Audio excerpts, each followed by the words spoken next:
안녕하세요 여러분. 요즘 현대인들은 바쁜 일상 속에서 운동 부족과 영양 불균형, 스트레스 등 건강관리에 소홀해지고 있는데요. 이로 인해 체력이 떨어진다든지 체중이 증가하는 현상이 나타나고 있습니다. 이러한 상황에서 규칙적인 운동 습관을 기르는 게 중요할 것 같은데요. 그래서 이번에는 근력 운동이 우리에게 어떤 영향을 미치는지 알아보겠습니다.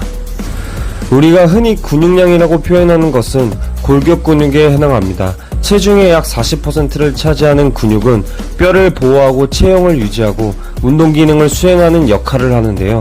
근육량이 줄어드는 이유는 아주 간단한데요. 신체 활동량이 줄어들면 자연스럽게 근육이 줄어든다고 합니다.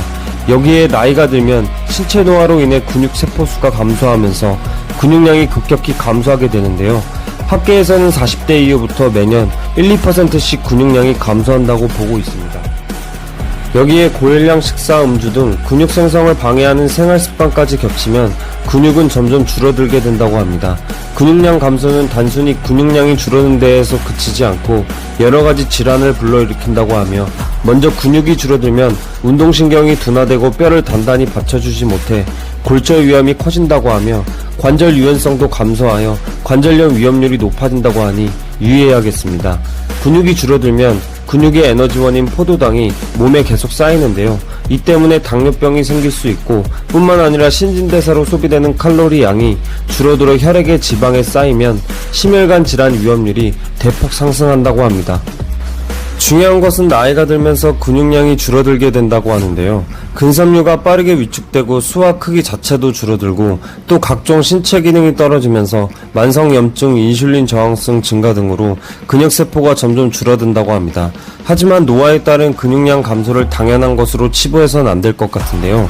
단순히 그 상태에서 그치지 않고 전신 건강에 큰 영향을 미친다는 사실이 여러 연구를 통해 보고되었고, 이에 세계보건기구는 근육량 감소 및 근력 저하를 의미하는 질환으로 근감소증을 정식 질병으로 등재했습니다.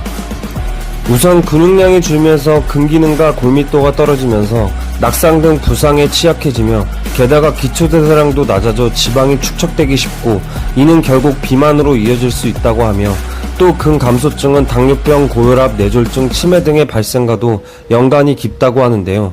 따라서 전문가들은 적극적으로 근감소증을 예방해야 한다고 말합니다. 노화에 따른 근육량 감소를 완전히 피할 수는 없지만 근육량을 최대한 보존하고 감소 속도를 늦춰 근감소증을 막아야 한다고 말하고 있고, 전문가들이 한 목소리로 강조하는 근감소증의 예방법은 근력운동입니다. 특히 근력운동은 암 예방 효과도 있다고 하는데요. 근육에서 분비되는 칼프로텍틴이란 단백질은 암세포의 성장을 억제하는 것으로 알려져 있고, 1995년 루칵 바이알라지에 소개된 연구에서는 운동이 대장암을 비롯한 암을 예방하는 것으로 검증되기도 했습니다. 저도 근력운동을 규칙적으로 하고 있지만 한 번 더 중요성을 깨닫게 됩니다. 규칙적인 근력운동을 통해 건강 챙기시는 거 어떨까요?